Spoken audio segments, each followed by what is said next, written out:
Americans never notice when they're being cheated.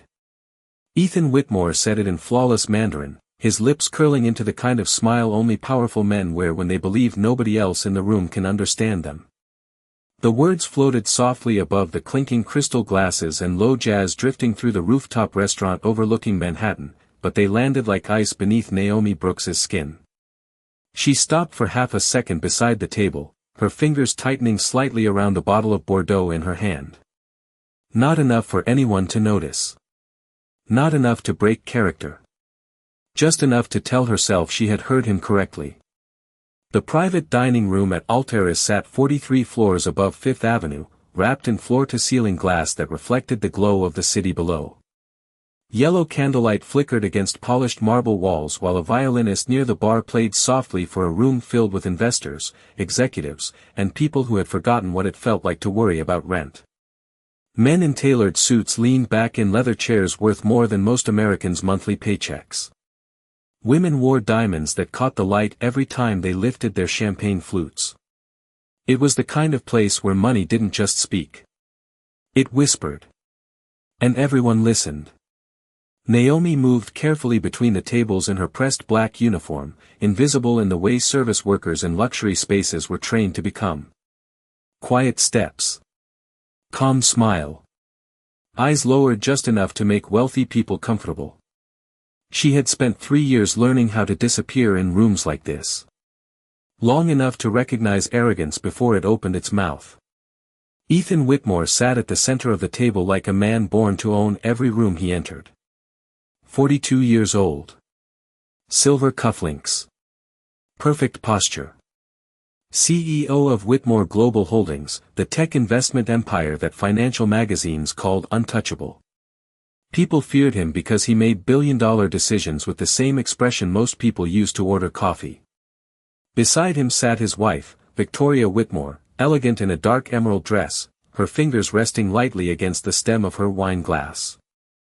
Educated in Beijing. Fluent in Mandarin. Beautiful in the polished, intimidating way old money admired. Across from them sat 3 executives from Shanghai discussing an international AI acquisition rumored to be worth nearly $800 million. Naomi poured the wine carefully as one of the Chinese executives laughed quietly at Ethan's comment. Victoria smiled too, though hers looked tighter. Controlled. Ethan glanced briefly toward Naomi before speaking Mandarin again, slower this time, like he enjoyed the performance. The staff here probably thinks we're complimenting the wine. A few men around the table chuckled under their breath. Naomi kept pouring. Her face remained calm, professional, unreadable. But inside, something old and familiar stirred awake. She had heard tones like that her entire life. The tone people used when they thought intelligence belonged to money. Or skin color. Or the right zip code. Ethan leaned back confidently, adjusting the sleeve of his charcoal suit while the skyline shimmered behind him like he owned that too. Americans, he continued in Mandarin, swirling the wine in his glass, are always so easy to fool when they only hear half the conversation. Then Naomi finally looked up. Not long. Just enough for her eyes to meet his. Calm. Steady. Unafraid. And when she spoke, her voice was soft enough that only the table could hear it. Actually, sir, she said in perfect Mandarin, the dangerous part isn't hearing half the conversation. The laughter disappeared instantly. Naomi set the wine bottle down gently beside Ethan's glass and finished the sentence without breaking eye contact. It's assuming you're the smartest person in the room. The room did not react all at once. First came the silence. Then the stillness. Then the subtle shift of power that every wealthy person at the table could feel but none of them wanted to acknowledge. Even the violinist near the bar missed 2 notes. Ethan Whitmore's smile faded slowly, not dramatically, but enough for Victoria to notice. The confidence in his eyes tightened into calculation. Naomi stood beside the table with perfect posture, one hand resting lightly against the wine bottle, her expression calm as Manhattan glittered behind her through the towering glass walls. One of the Chinese executives blinked twice before setting his chopsticks down carefully.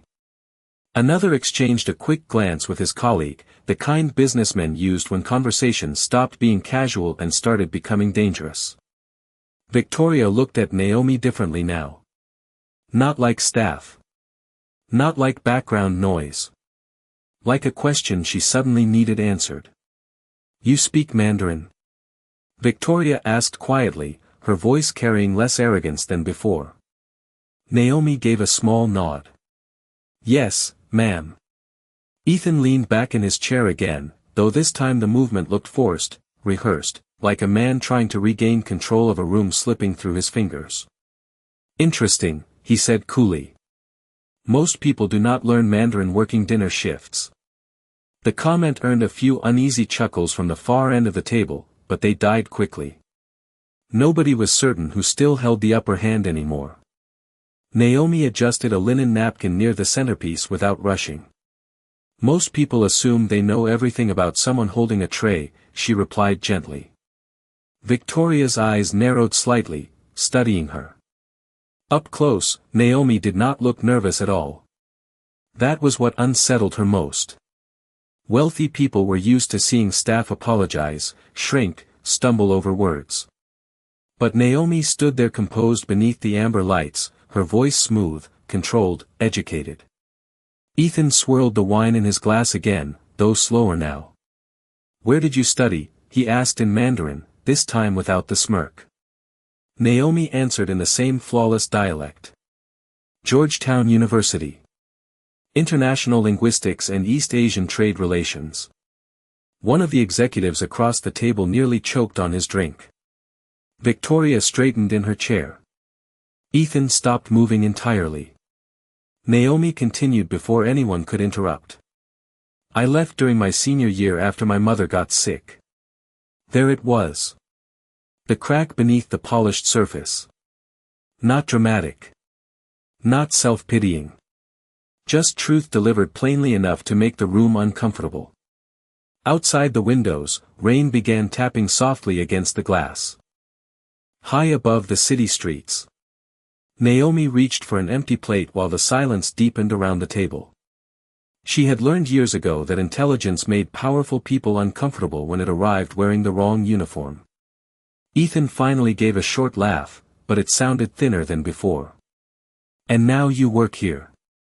Naomi looked directly at him. "For now." Something about the answer landed harder than an insult could have. Because it carried no bitterness. No desperation. Just dignity. One of the Chinese executives suddenly cleared his throat and slid a folder across the table toward Ethan. "Perhaps we continue with the contract discussion," he said carefully. The atmosphere shifted again. Business. Numbers.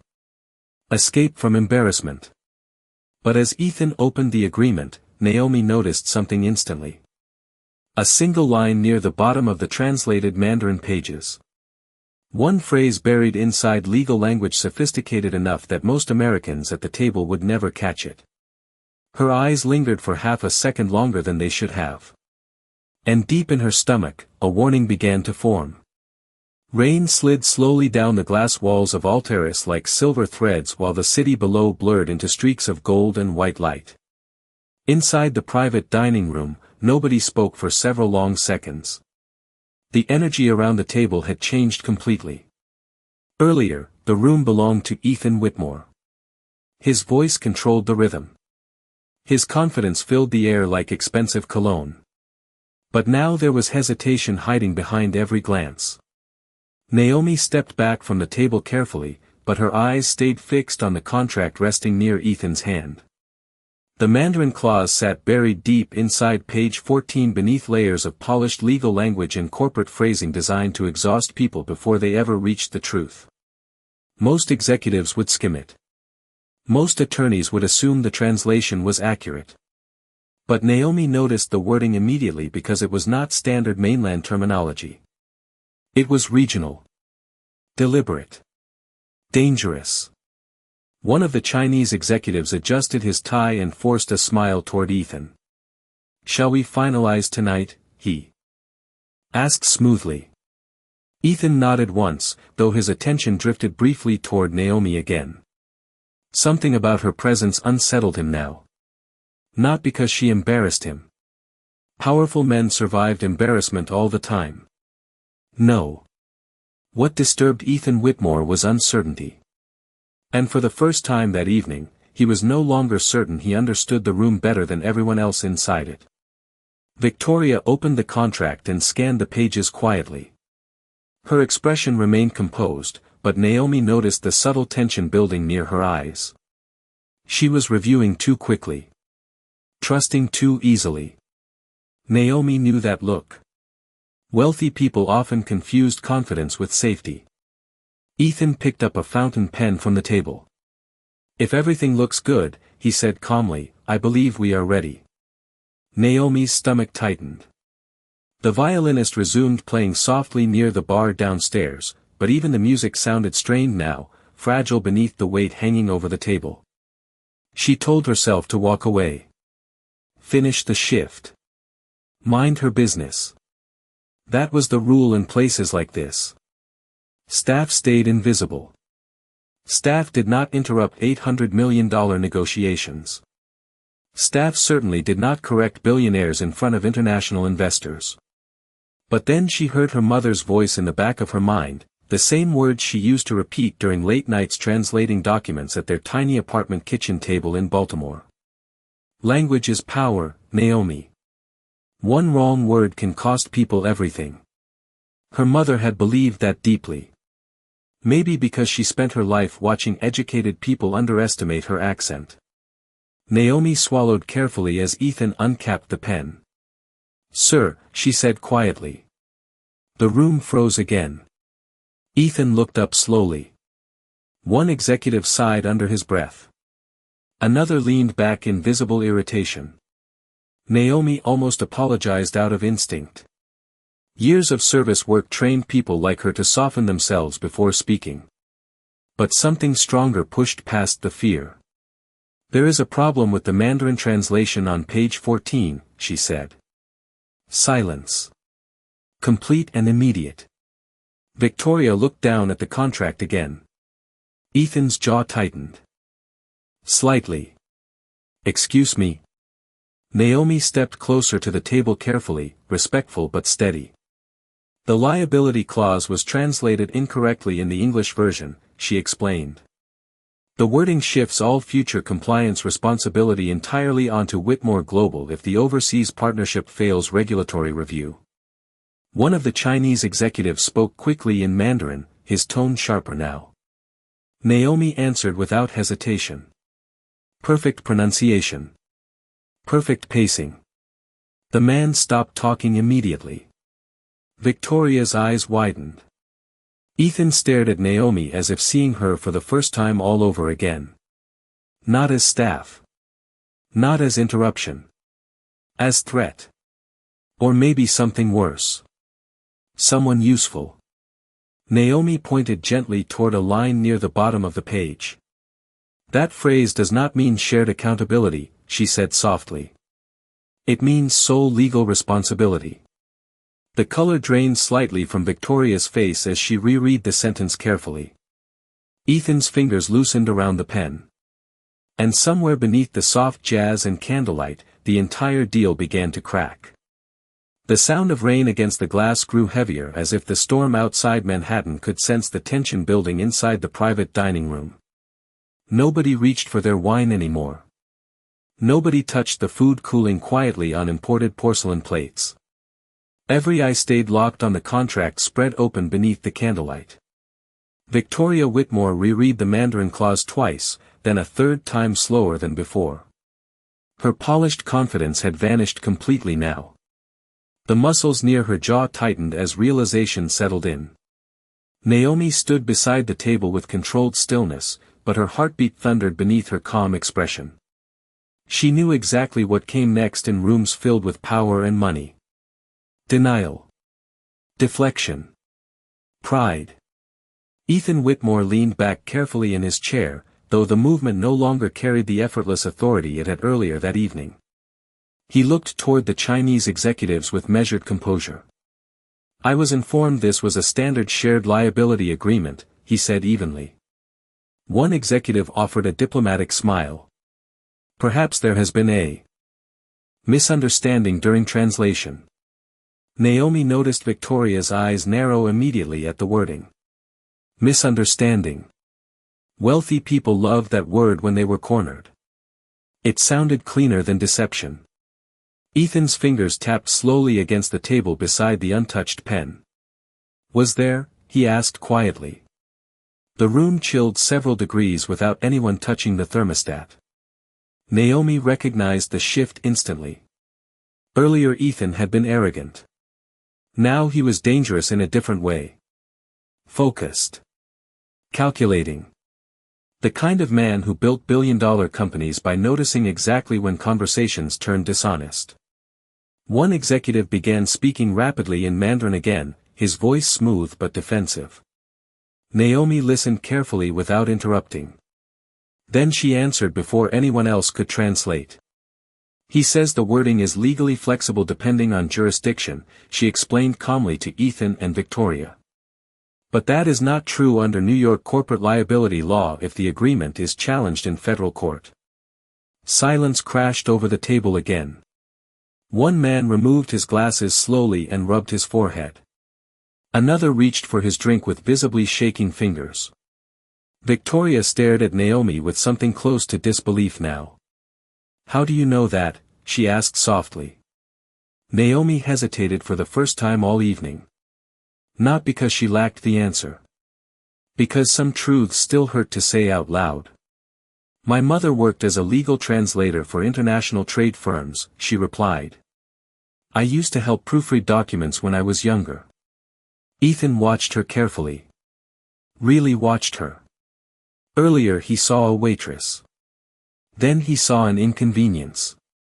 Now he was trying to understand how someone with this level of knowledge ended up carrying wine glasses through luxury restaurants while men like him signed contracts worth hundreds of millions of dollars. Outside, thunder rolled low across the skyline. The candle flames trembled slightly. One of the executives forced another tight smile. Perhaps we should continue discussions another evening. But Ethan did not answer immediately. His eyes remained fixed on Naomi. If she had not spoken, Victoria said. Quietly, almost to herself, we would have signed this tonight. Nobody denied it. Nobody could. Naomi lowered her gaze slightly, uncomfortable beneath the sudden attention. She never wanted to become the center of rooms like this. Attention was dangerous when you worked in service. Attention often came with consequences. The restaurant manager near the doorway looked pale already, clearly unsure whether Naomi had just saved the night or destroyed it. Ethan finally closed the contract folder slowly. The sound echoed sharply across the silent table. No, he said coldly without looking away from the executives across from him. We are not continuing anything tonight. The atmosphere cracked completely after that. One executive stood abruptly. Another muttered something irritated under his breath in Mandarin. Naomi understood every word. Fraud. Interference. Stupid waitress. But she stayed silent now because the room no longer belonged to her. It belonged to the truth sitting exposed beneath the candlelight. Victoria looked at Naomi again, softer this time. Almost human. You saved us from a catastrophic mistake, she said quietly. Naomi gave a small polite nod. I was only doing the right thing, ma'am. But Ethan Whitmore still had not moved. His expression remained unreadable as rain battered the windows behind him. And deep down, for the first time in years, he was beginning to wonder how many brilliant people he had ignored simply because they wore the wrong uniform. The executives from Shanghai left the private dining room one by one without shaking hands. Their polished smiles were gone now, replaced by stiff expressions and hurried movements that betrayed the pressure beneath their tailored suits. The heavy doors closed behind them with a soft click, but the tension they left behind still hung in the air like smoke after a fire. Rain hammered harder against the glass walls overlooking Manhattan, blurring the city lights into streaks of gold and silver. Inside Alteris, nobody spoke immediately. The untouched wine sat forgotten beside melting candle wax and cooling plates worth more than most families spent on groceries in a week. Naomi gathered empty glasses. Quietly, trying to disappear back into the rhythm of her job. That was safer. Simpler. But invisibility was impossible now. Victoria Whitmore stood slowly from her chair, still holding the contract folder against her chest. Her expression looked unsettled in a way expensive makeup and polished posture could not hide. "You knew within seconds," she said softly to Naomi. Most legal teams would have missed that clause entirely. Naomi lowered her eyes respectfully. "My mother used to say bad translations are where dishonest people hide." Victoria almost smiled at that, but it faded quickly into something heavier. "Guilt, maybe." Ethan remained seated near the end of the long walnut table, one hand resting near his untouched drink. The arrogance that filled him earlier that evening had quieted into reflection. He looked exhausted now, though he would never admit it out loud. Powerful men often carried pride the same way soldiers carried armor. Even when it became heavy enough to drown them. The restaurant manager suddenly rushed into the room, nervous sweat shining beneath the warm chandelier lights. "Naomi," he whispered sharply, trying to keep his voice controlled, "a word please."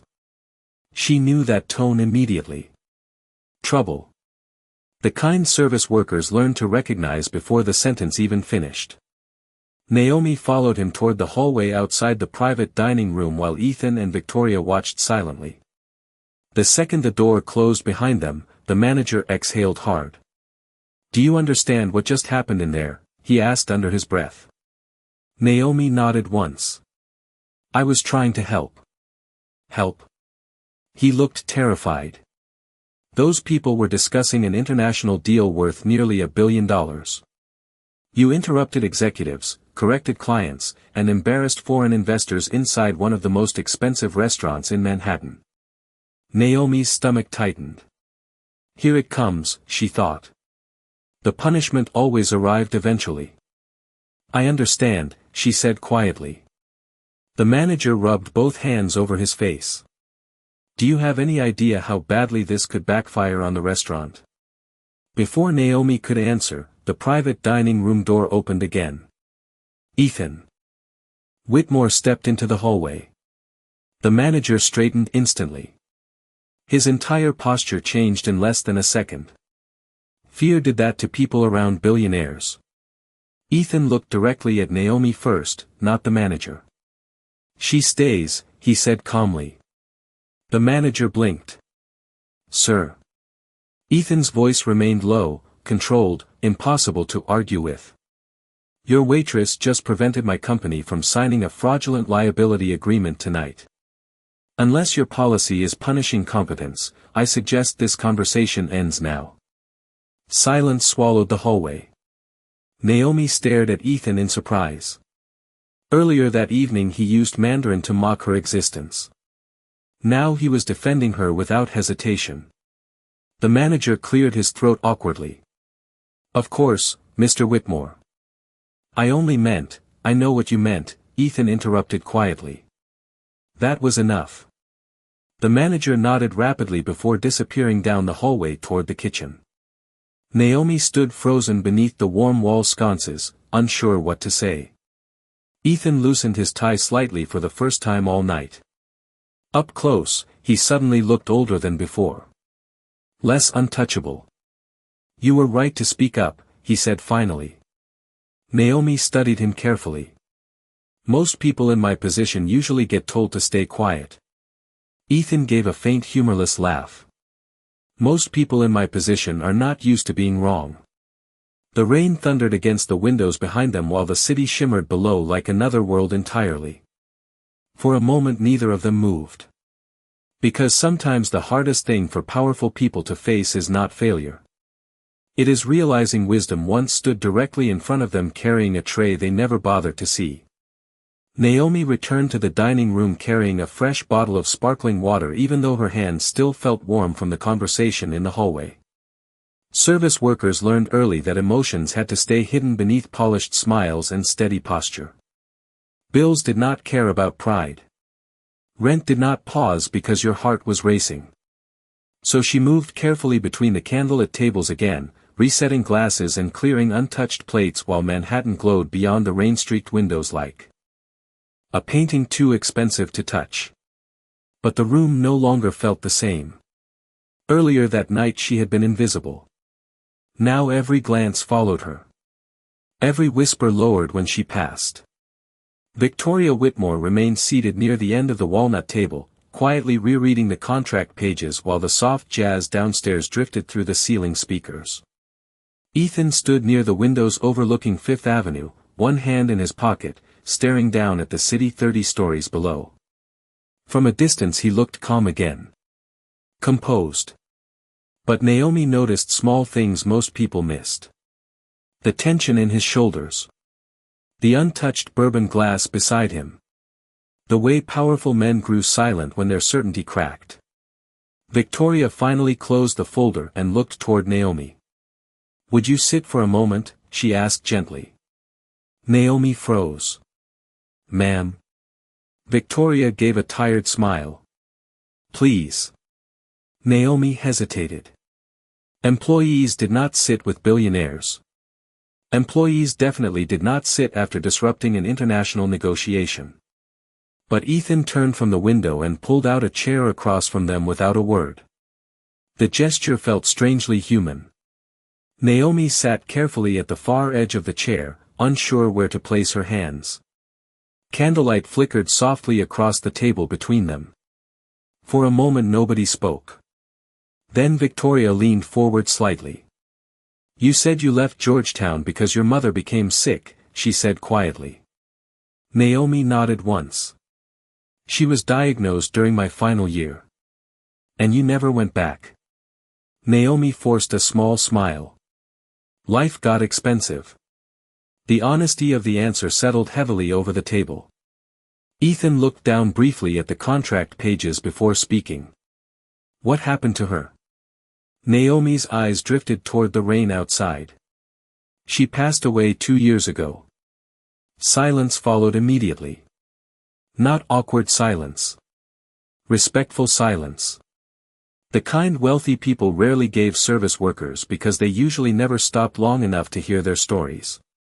Naomi remembered the tiny apartment in Baltimore where her mother spent nights translating trade documents at the kitchen table under a flickering lamp. She remembered stacks of legal papers beside grocery bills and overdue notices. She remembered learning Mandarin phrases before she learned algebra because language paid the electricity. Her mother used to joke that words fed them better than luck ever could. Victoria's expression softened completely now.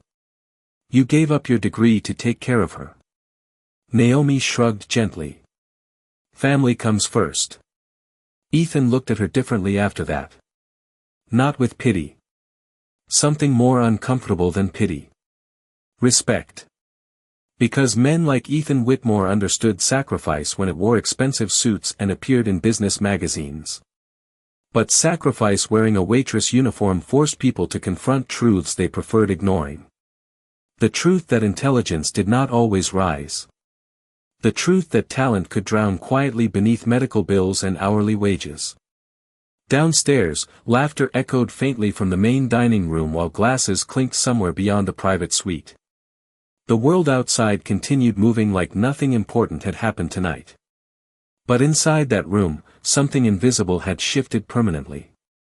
Ethan finally exhaled slowly and sat across from Naomi. "You know," he said quietly, "I built an entire career believing I could read people within seconds." Naomi met his eyes carefully. "And tonight?" Ethan gave a faint smile that carried more honesty than arrogance now. "Tonight I realized I only read resumes, titles, and tailored suits." The rain continued falling against the windows behind them, steady and cold. Naomi lowered her gaze for a moment because compliments from powerful people often arrive too late to undo the damage caused by their assumptions. But still, hearing the truth spoken aloud mattered more than she expected. Because sometimes dignity does not arrive through revenge. Sometimes it arrives through finally being seen. The storm over Manhattan finally began to weaken, but the city below Altair still shimmered beneath wet streets and blurred headlights that stretched endlessly into the distance. Inside the private dining suite, the atmosphere had softened in strange and unfamiliar ways. The sharp edges of power had dulled. Expensive watches still gleamed beneath chandelier light. Crystal glasses still reflected gold across the table. But something deeper now sat quietly between the three people remaining in the room. Humanity. Naomi stood slowly after finishing her sparkling water, instinctively reaching for the empty plate scattered across the table. Old habits moved faster than emotions. But Victoria touched her wrist gently before she could pick anything up. "Leave those," she said softly. Naomi hesitated. "It is my job." Victoria looked at her carefully. "Tonight you have done far more than your job." The words landed heavier than Naomi expected. For years she had worked double shifts inside places exactly like this one. Luxury hotels. Rooftop lounges. Private events where wealthy strangers discussed markets, politics, and billion-dollar mergers while barely noticing the people pouring their wine. She had learned to smile through dismissive glances, fake politeness, and assumptions sharp enough to leave bruises nobody could see. Most nights she went home exhausted with aching feet and silence waiting inside her tiny Brooklyn apartment. But tonight felt different. Not because she impressed powerful people. Because someone finally listened. Ethan stood near the long window overlooking the rain-soaked skyline again, his reflection faint against the glass. "How many languages do you speak?" he asked suddenly without turning around. Naomi answered calmly. 5 fluently. Mandarin, English, Korean, Spanish, and conversational Arabic. Ethan looked over his shoulder slowly. 5. He almost laughed, but not mockingly this time. More like disbelief directed at himself. "And somehow the world convinced you to carry plates instead of boardroom presentations." Naomi folded her hands quietly in front of her. "The world does not always reward talent equally." Ethan nodded once because deep down he knew she was right. Men like him liked to believe success came only from discipline and intelligence. It made wealth feel earned. Controlled. Predictable. But Naomi's existence challenged that belief simply by standing there. She had the education, the brilliance, the composure, the instinct. Yet life pushed her into service uniforms while others born. Into privilege-inherited offices waiting with their names already printed on the doors. Victoria slowly removed the diamond bracelet from her wrist and rested it against the table beside the abandoned contract. "My father used to tell me something when I was younger," she said quietly. "He said the most dangerous person in a room is not the loudest one. It is the person everybody underestimates." Her eyes lifted toward Naomi with genuine warmth now. "Tonight I finally understand what he meant." Naomi looked away briefly because compliments always made her uncomfortable. Especially sincere ones. Years of surviving had trained her to expect conditions attached to kindness. Ethan walked back toward the table and stopped beside the empty chair Naomi had used earlier. "Come work for me." The sentence arrived so suddenly the room itself seemed to pause. Naomi blinked once. "Excuse me." "Whitmore Global needs people who notice what everyone else misses," Ethan said calmly. "People who understand language, negotiation, culture, risk." Naomi stared at him carefully, searching for arrogance or pity hidden beneath the offer. But surprisingly, she found neither. Only honesty. Victoria smiled faintly. "You would probably outperform half the executives in our international division within 6 months." Naomi let out a quiet breath she did not realize she had been holding. Outside, lightning flickered softly across distant clouds above the city. For years Naomi Brooks had been treated like background noise in rooms built for powerful people. But tonight the room had finally gone silent long enough to hear her voice. And once truth is heard clearly, it becomes impossible to pretend it was never there. Naomi did not answer right away. The offer sat between them heavier than the storm clouds still drifting above Manhattan. Outside the glass walls of Waitress, the rain had softened into a cold silver mist wrapping around the city skyline, but inside the private dining room her thoughts collided louder than thunder. Ethan Whitmore, a man whose companies appeared on magazine covers and stock market headlines, had just offered her a place inside a world that had ignored her for years. Not because he suddenly felt generous. Because for the first time all night, he had seen value where he once saw background noise. Naomi lowered her eyes briefly toward the polished walnut table. "I appreciate the offer," she said carefully. "But people say many things after emotional nights." Ethan's expression shifted slightly at that. Not offended. Honest. "You think this is guilt?" Naomi looked back at him calmly. "I think powerful people sometimes confuse gratitude with change." Silence followed immediately because the words hit closer than Ethan expected. Victoria leaned back slowly in her chair, studying Naomi with growing admiration.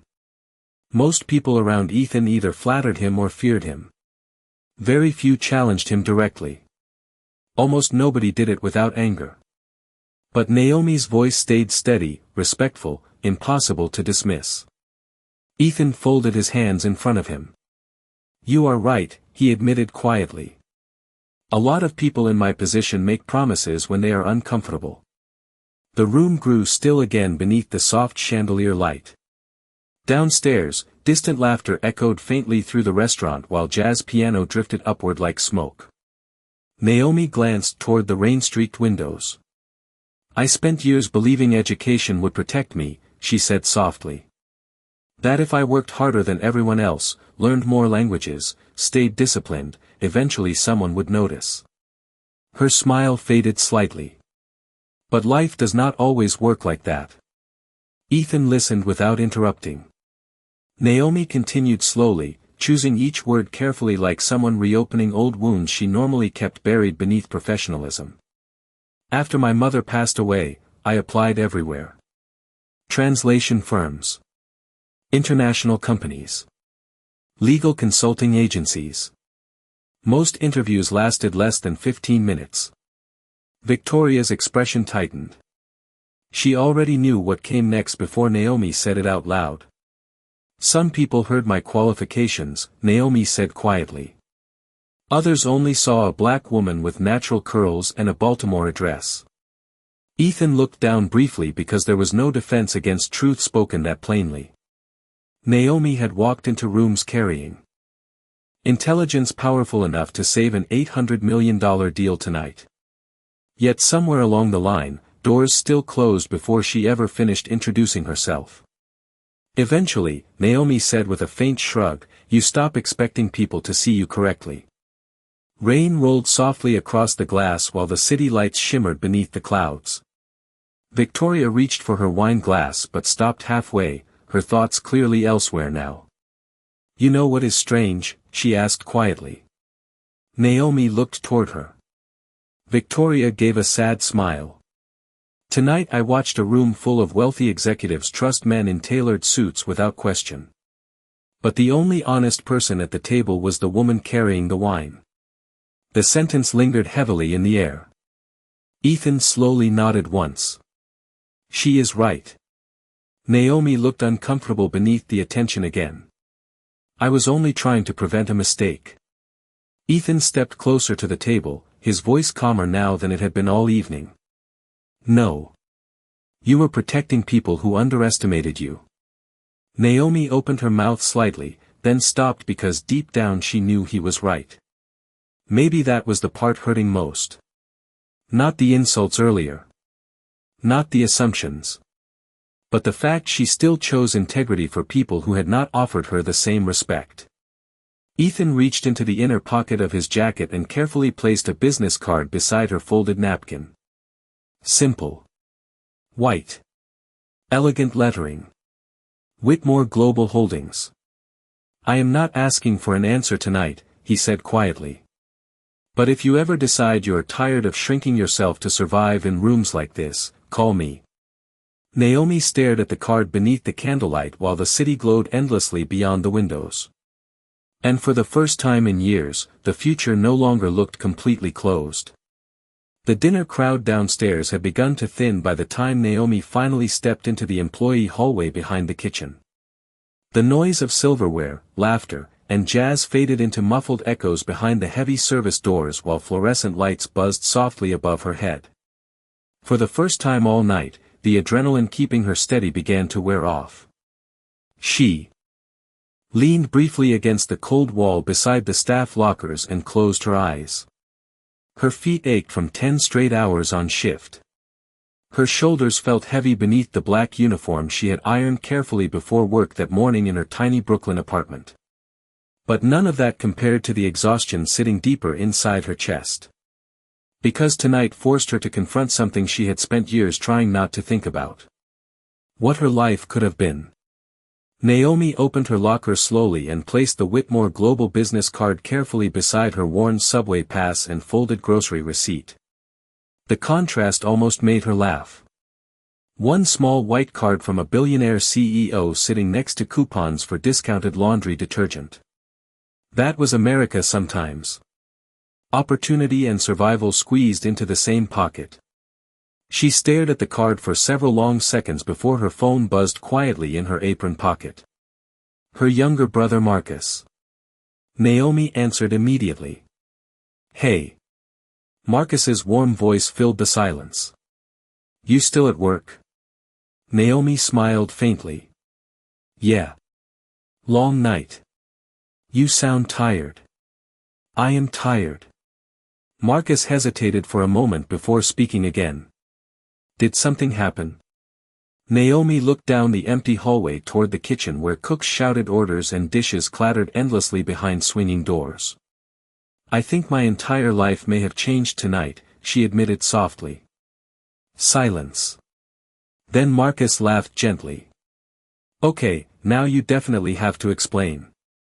Naomi slid down onto the small bench beside the lockers, still holding the business card between her fingers. "Remember those nights Mom used to make us practice Mandarin at the kitchen table?" Marcus groaned dramatically through the phone. "How could I forget? I still have nightmares about pronunciation drills." Naomi smiled for real this time. The memory hit her suddenly. Tiny Baltimore apartment. Rain tapping old windows. Her mother correcting tones while cheap takeout containers sat open beside stacks of legal documents. Back then Naomi thought language would open every door in the world.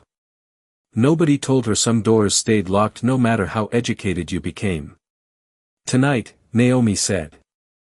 Quietly, everything Mom taught us mattered. Marcus listened while Naomi explained the dinner, the contract, the executives, the conversation afterward.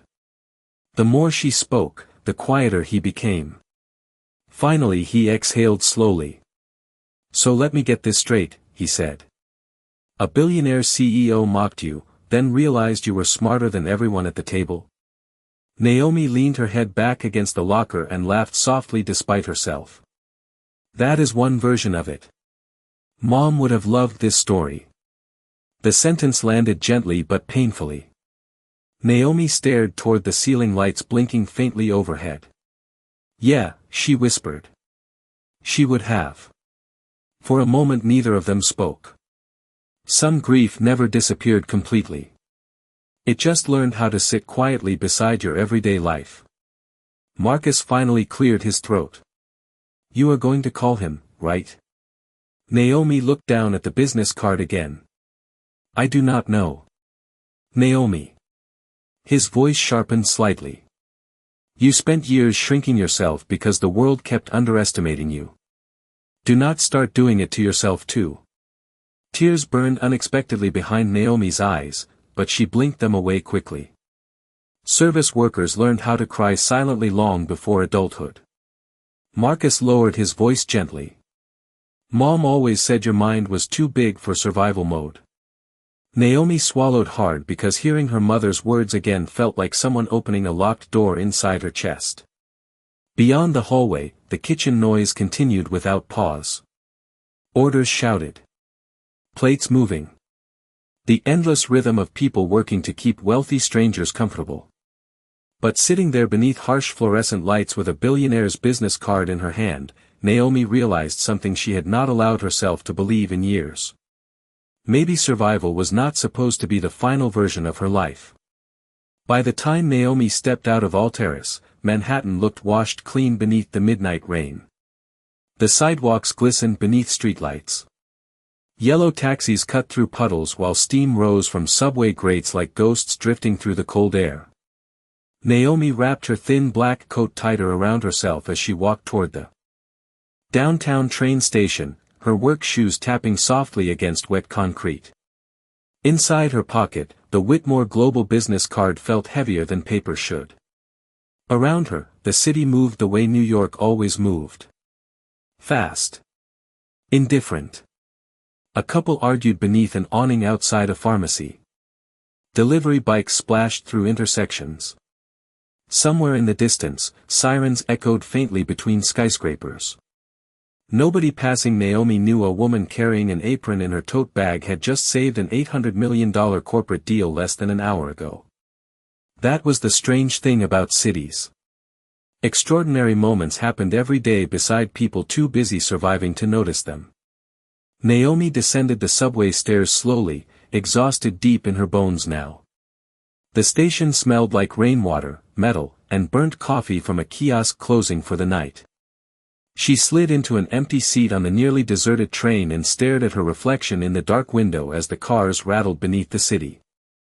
Tired eyes. Hair slightly frizzy from humidity. Black uniform wrinkled from a 12-hour shift. She did not look like someone billionaire executives invited into corporate boardrooms. And yet tonight proved appearances had never measured truth accurately. Her phone buzzed again. This time an unknown number. Naomi hesitated before answering. Hello? Naomi. Ethan Whitmore's voice carried through the train speaker calm and unmistakable. Naomi sat up straighter immediately. Mr. Whitmore. I hope I am not interrupting. Naomi glanced around the mostly empty subway car. No, sir. Ethan paused briefly before speaking again.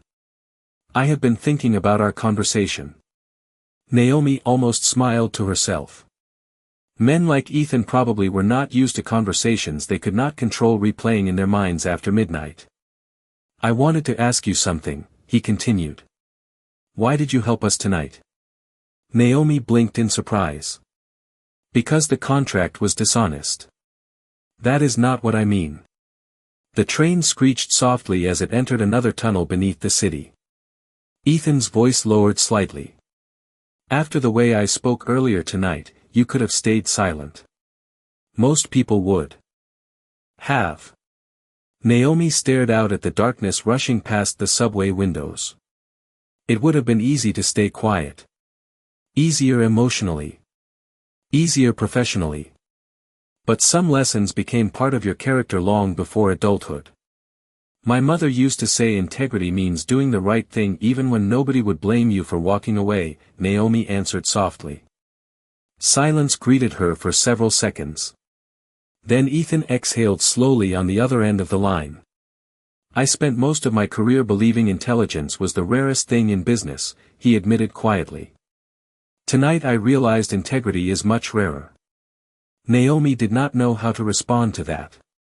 The subway lights flickered faintly overhead while tired passengers stared into phones or slept against cold windows. Ordinary people heading home from ordinary jobs while billion-dollar corporations continued spinning above them in glass towers. Ethan spoke again. I spoke to my executive team already. Naomi frowned slightly. Tonight? I do not sleep well after nearly signing fraudulent international agreements. For the first time all evening, Naomi laughed softly. Real laughter. Small, but genuine. Ethan heard it and laughed quietly too. The tension between them loosened just enough to feel human. I meant what I said earlier, he continued. There is a place for you at Whitmore Global if you want it. Naomi looked down at the business card in her hand again.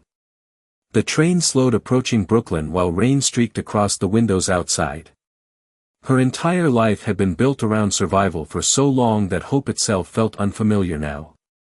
Dangerous even. Ethan's voice softened before the call ended. The world already underestimated you long enough, Naomi. Do not help it continue. The line disconnected quietly after that. Naomi sat motionless while the subway rolled deeper into Brooklyn beneath the sleeping city. And somewhere between exhaustion, grief, and possibility, a future she buried years ago slowly began breathing again. Naomi barely slept that night.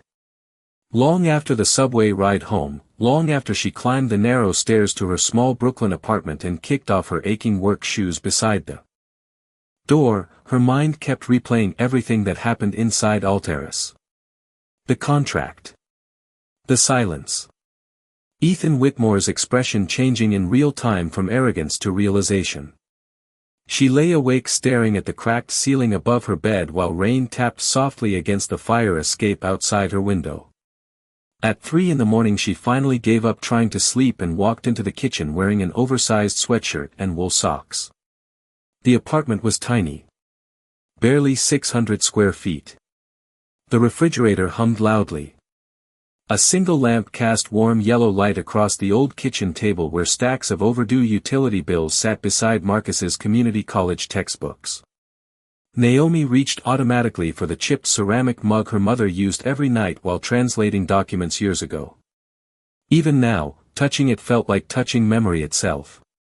She made tea quietly and sat near the window while Brooklyn slowly darkened toward dawn. Ethan's business card rested beside her hand. Clean white lettering. Heavy paper. Opportunity disguised as simplicity. Naomi stared at it for a long time before finally opening her old laptop sitting near the corner of the table. The machine took nearly 2 minutes to fully start. Another reminder of survival mode. When the screen finally lit up, Naomi hesitated before typing Whitmore Global Holdings. Articles flooded the search results immediately. Financial magazines. Interviews. Business awards. Headlines describing Ethan Whitmore as ruthless, brilliant, untouchable. There were photos of him shaking hands with politicians, speaking at global economic conferences, standing beneath bright stage lights beside charts showing billion-dollar growth projections. Naomi clicked through article after article quietly. Most described him the same way. Cold. Precise. Demanding. A man obsessed with excellence. But then she found something different buried deep inside an older interview from nearly 6 years earlier. Ethan sat alone in a plain conference room wearing no tie, no staged smile. The interviewer asked him why he worked such brutal hours. His answer surprised her. Because when my father lost everything during the recession, I watched people treat him like failure erased his humanity. Naomi reread the sentence twice. Then again slower. Humanity. Strange word coming from a billionaire CEO known for intimidating boardrooms. She kept reading. Ethan spoke about growing up in Ohio before the money, before private jets and international deals. About watching his mother work double nursing shifts while his father rebuilt a collapsed business from scratch. People become cruel when they think success gives them permission, he said in the interview. Naomi sat back quietly after reading that line. Because somehow it made tonight feel even stranger. Ethan understood struggle once. So how did someone who knew humiliation become a man capable of mocking a waitress in Mandarin across a luxury dinner table? Maybe success changed people slowly enough they never noticed themselves becoming harder.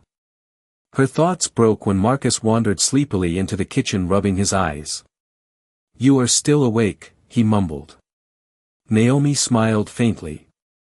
Could not sleep. Marcus noticed the laptop screen immediately. You are researching him.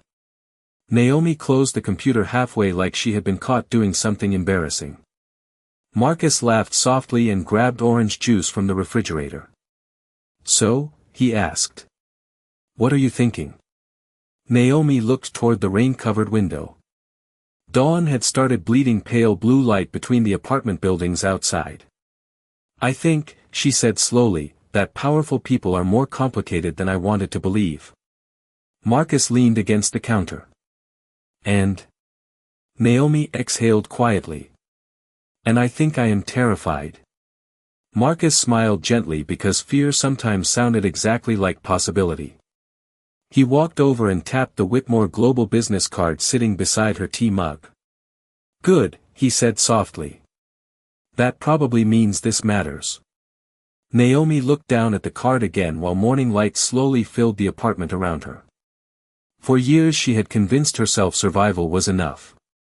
Safe enough. Small enough. But somewhere deep inside her, the version of herself that once dreamed bigger had finally started waking up again. 3 days later, Naomi stood outside the headquarters of Whitmore Global Holdings wearing the only blazer she owned. The navy fabric had been purchased 4 years earlier from a clearance rack in downtown Brooklyn for a job interview that never called her back. She had ironed it twice that morning anyway. Manhattan buzzed around her beneath cold gray skies while streams of executives crossed the polished marble plaza carrying leather briefcases and coffee cups that cost more than her lunch budget for an entire day. Towering glass windows reflected the city skyline above her like mirrors built for powerful people. Naomi tightened her grip on her bag and stared up at the massive silver letters mounted above the entrance. Whitmore Global Holdings. Her stomach twisted hard enough to make her feel lightheaded. For years she had walked past buildings like this one believing they belonged to another world entirely. A world where people spoke with confidence she never felt allowed to carry. A world where intelligence sounded more valuable coming from certain voices than others. But Ethan's words from the subway call still echoed inside her mind. "Do not help the world continue underestimating you." Naomi exhaled slowly and stepped inside. The lobby looked exactly how wealth always looked. Quiet. Clean. Controlled. Marble floors polished so perfectly they reflected the ceiling lights. Security desks glowing beneath soft white panels. Employees moving quickly with badges clipped neatly to tailored jackets. Nobody rushed loudly. Nobody raised their voice. Even power here sounded expensive. Naomi approached the front desk carefully. Before she could speak, the receptionist smiled warmly. "Ms. Brooks?" Naomi blinked in surprise. "Yes. Mr. Whitmore is expecting you." The sentence alone nearly stopped her heartbeat. Naomi followed an assistant through sleek hallways lined with framed international awards and giant digital screens displaying market reports from Tokyo, London, and Singapore. Every few feet she passed employees discussing acquisitions, global partnerships, and stock projections in calm professional voices. Nobody here looked worried about rent. Nobody looked exhausted from double shifts or subway delays. Naomi suddenly became painfully aware of her old handbag and department store shoes. The assistant finally stopped outside a large conference room overlooking Central Park. "Right through there," she said kindly before walking away. Naomi stood frozen for one final second before opening the door. Ethan Whitmore and Victoria Whitmore both looked up immediately. The room itself looked unreal. Floor-to-ceiling windows. Long glass conference table. New York skyline stretching endlessly beyond them beneath silver clouds. Ethan stood as soon as Naomi entered. Not because protocol demanded it. Because respect did. "You came," he said simply. Naomi nodded once, trying to steady her breathing. Victoria smiled warmly and gestured toward the chair beside them. "Please sit." Naomi lowered herself carefully into the leather chair while trying not to look overwhelmed by everything around her. Ethan noticed anyway. Powerful people became experts at reading discomfort because they caused so much of it. "I know this environment can feel intimidating," he said calmly. Naomi almost laughed softly at the understatement. Intimidating did not begin covering it. "You mean the $1 billion skyline and the room that probably costs more than my apartment building?" Ethan smiled faintly. Surprisingly human again. Fair point. Victoria slid a folder gently across the table toward Naomi. Before we discuss anything else, she said softly, we want you to understand this is not charity. Naomi looked up immediately. Victoria continued carefully. You earned our respect that night. This opportunity exists because of your talent, not because anyone feels sorry for you. Naomi swallowed hard because those words mattered more than they probably realized. People offered sympathy to struggling women all the time. Respect was rarer. Much rarer. Ethan leaned forward slightly. Our international division needs someone exactly like you, he said. Not someone polished by privilege. Someone observant enough to catch what entire legal teams missed. Naomi stared down at the folder resting before her while the skyline shimmered beyond the glass windows behind them. Slowly, she opened it. And, for the first time in years, possibility no longer looked like something reserved for other people. Naomi's hands trembled slightly as she turned the pages inside the folder. Full salary. Health insurance. International strategy consultant. Training support. Relocation assistance if needed. The numbers alone barely felt real. 1 year earlier she had skipped meals to keep the electricity on after Marcus's tuition payment came due. 2 months earlier she had cried quietly in a grocery store aisle trying to decide whether laundry detergent or fresh fruit mattered more that week. And now she sat inside one of the most powerful corporate towers in Manhattan staring at a future she stopped believing existed for people like her. Ethan watched her carefully from across the conference table, but this time there was no arrogance in his expression. Only patience. You do not need to decide immediately, he said calmly. Naomi looked up slowly. Why me? Ethan leaned back slightly in his chair. Outside the towering windows behind him, New York stretched endlessly beneath pale afternoon light. Because intelligence without integrity is dangerous, he answered quietly. And integrity without opportunity is tragic. The word settled deeply inside Naomi because she understood both sides of that sentence too well. Victoria folded her hands together beside the contract folder. You protected people who underestimated you, she said softly. That tells me more about your character than any resume ever could. Naomi looked down again, overwhelmed in ways she could not fully explain. Most of her life had been spent trying not to take up space. Trying not to sound too ambitious during interviews. Too educated while serving tables. Too confident around people who already decided who she was before she spoke. But sitting there inside Whitmore Global, something old inside her slowly began to loosen. Fear. Shame. The exhausting instinct to shrink herself before the world could do it first. Ethan stood and walked toward the windows overlooking Central Park. Do you know what embarrassed me most that night? He asked quietly. Naomi shook her head. Ethan looked out at the skyline while speaking. It was not that I nearly lost $800 million. He turned toward her slowly. It was realizing I had become the kind of person my father warned me about. The room fell silent again. Ethan's voice stayed calm, but heavier now. Honest. Success changes people in ways they rarely notice. You start trusting titles more than instincts. Appearances more than character. His eyes met Naomi's directly. That night, I looked at a brilliant woman and saw a uniform first. Naomi felt her throat tighten unexpectedly because hearing the truth spoken aloud mattered more than apology ever could. Ethan stepped closer to the table again. You reminded me that intelligence does not disappear because life becomes difficult. Victoria smiled faintly beside him. Sometimes it is simply carrying a tray while the rest of the room is too arrogant to notice. Naomi laughed softly through the emotion building in her chest. Real laughter. The kind she had not felt in years. Outside the glass walls of Whitmore Global, Manhattan continued moving beneath clouds and traffic and ambition. Millions of people rushing past one another every day, silently carrying talents, grief, and stories nobody stopped long enough to understand.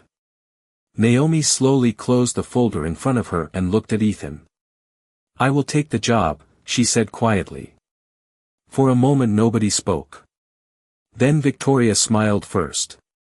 Warm. Genuine. Ethan nodded once, but the relief in his eyes was impossible to miss. Naomi stood slowly from the chair and walked toward the massive windows overlooking the city. Sunlight finally broke through the clouds outside, spilling gold across the towers and streets below. She thought about her mother sitting at that tiny kitchen table in Baltimore teaching her Mandarin phrases while bills piled nearby.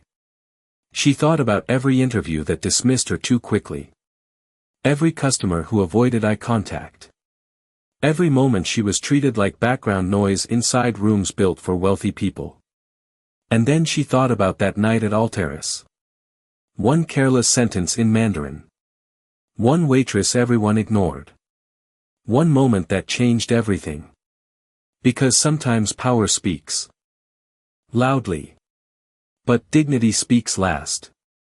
And that night, the most important voice in the room belonged to the woman nobody bothered to see until she decided to speak.